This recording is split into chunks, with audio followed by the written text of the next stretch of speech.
Pour ce qui est de la politique monétaire, le problème, je ne suis pas un adepte de 2 ou de 3.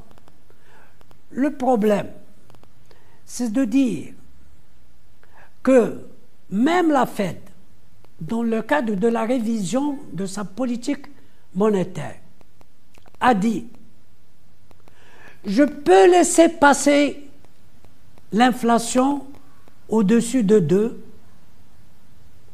mais il faudrait que sur une moyenne de moyen terme, que la moyenne sur le moyen terme tourne autour de 2. » Pourquoi les banques centrales, notamment quand elles passent au ciblage d'inflation, indiquent un certain ciblage? Elles l'indiquent pour que sur le plan de la communication, que ce soit les opérateurs économiques en tant qu'investisseurs, ou opérateurs économiques de façon générale, ou que ce soit les épargnants, prennent en compte cet élément d'indication qui est à faire. Maintenant, comme je l'ai dit à votre collègue Iman, je crois, en premier, je lui ai dit, je suis disposé à discuter, mais qu'on m'explique. Mais quand j'entends laisser l'inflation aller à 4, à 5, parce que, mais je dis, ce qui détermine l'inflation, c'est d'abord l'activité économique. C'est pour cela qu'on vous entendez, il y a la surchauffe. C'est pour cela que dans mon exposé, je vous ai dit, eh bien, malgré la reprise, malgré la crise et ses séquelles, il y a des pays émergents qui connaissent une inflation à 2 chiffres, qui est à 12, à 13, à 14, ont commencé à relever déjà leur taux directeur. Pourquoi je dis ça? Quand l'inflation monte, il ne faut pas rentrer dans le cercle qui n'est plus vertueux. Parce qu'une inflation qui monte appelle quoi? Ce qu'on appelle l'effet de second tour. Qu'est-ce que c'est que l'effet de second tour? C'est les réclamations de salaire. Les gens réclament des augmentations de salaire. Quand vous faites les augmentations de salaire, vous rentrez dans le cercle qui n'est plus vertueux. Ça appelle encore à ce que l'inflation augmente. Si vous y ajoutez une crise de change, qu'est-ce qu'elle appelle? Elle appelle une inflation qui augmente. Parce que vos prix augmentent. Quand la valeur de votre monnaie diminue, vos prix augmentent. Et donc votre inflation augmente. C'est pour cela que je dis, moi je ne suis pas collé à 2, mais je ne suis pas aussi pour dire, ah ouais, il faut laisser filer l'inflation. Non, non, non. On ne laisse pas laisser filer l'inflation. Et ce qui m'étonne, c'est que on ne reprend pas les leçons du passé. Le Maroc, il y a 30 ans ou 40 ans maintenant, presque, a vécu une crise énorme de rééchelonnement de la dette, de programmes d'ajustement structurel, de coupe de budget, notamment dans les budgets sociaux, qui a un coût social énorme. Soyons vigilants. Je l'ai dit au Parlement, quand le Parlement, de par le nouveau texte, m'a invité à lui exposer la politique monétaire. Je dis surtout que le Maroc ne retombe pas dans un programme d'ajustement structurel. Mais je ne suis pas, moi, un adepte de dire ça doit être 2% et on ne bouge pas. Mais les équilibres, ça fait partie des équilibres macroéconomiques. L'année 80, on a laissé filer le déficit budgétaire. Le crédit augmentait à 2 chiffres. L'inflation était à 2 chiffres. Mais très vite, nos réserves se sont épuisées. C'est pour cela que je dis, surtout, ne posons pas de dogme.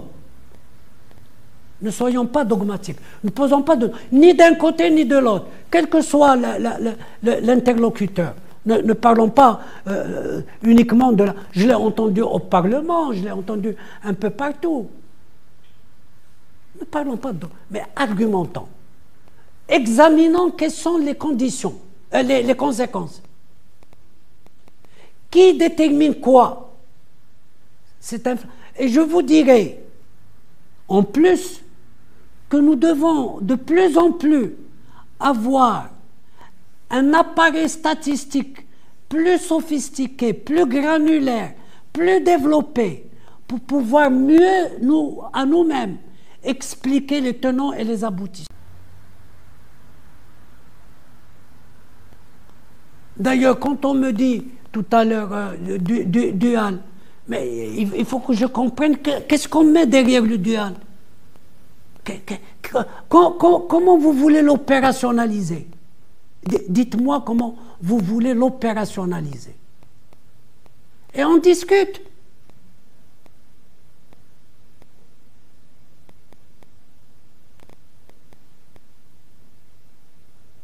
Si vous arrivez à avoir l'argumentaire, aucun problème. Pourquoi voulez-vous que je sois contre? Pourquoi voulez-vous que je sois contre?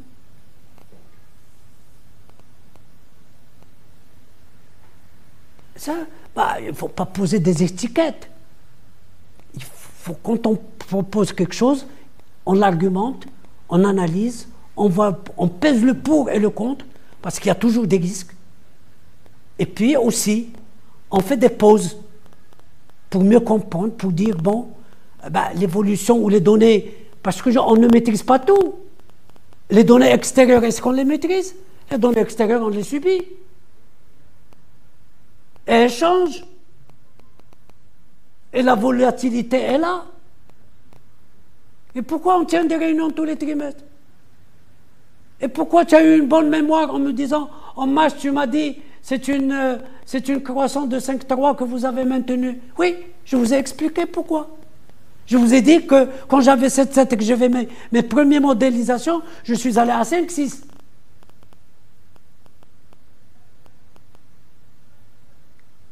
Voilà un petit peu. Pourquoi?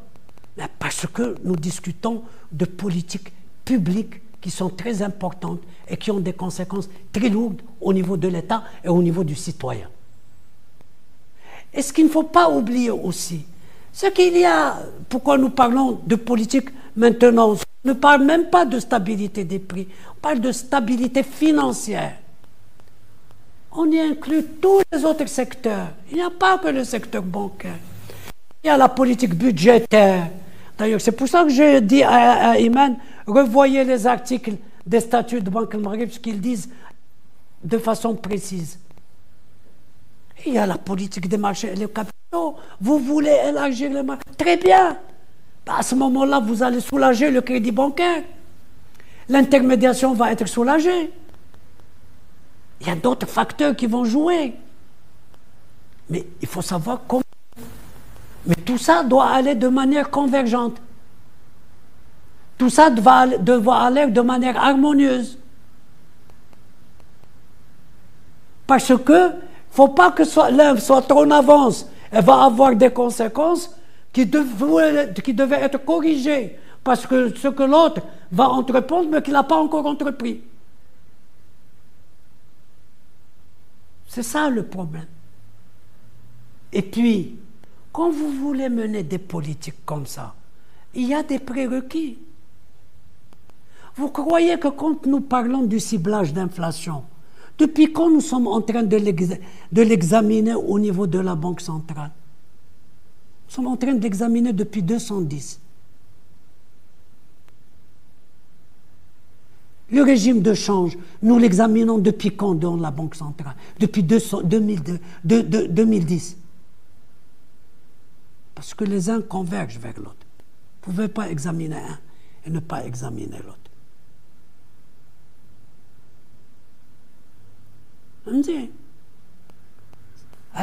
C'est ça le problème. C'est ça le problème. Bien. Souhail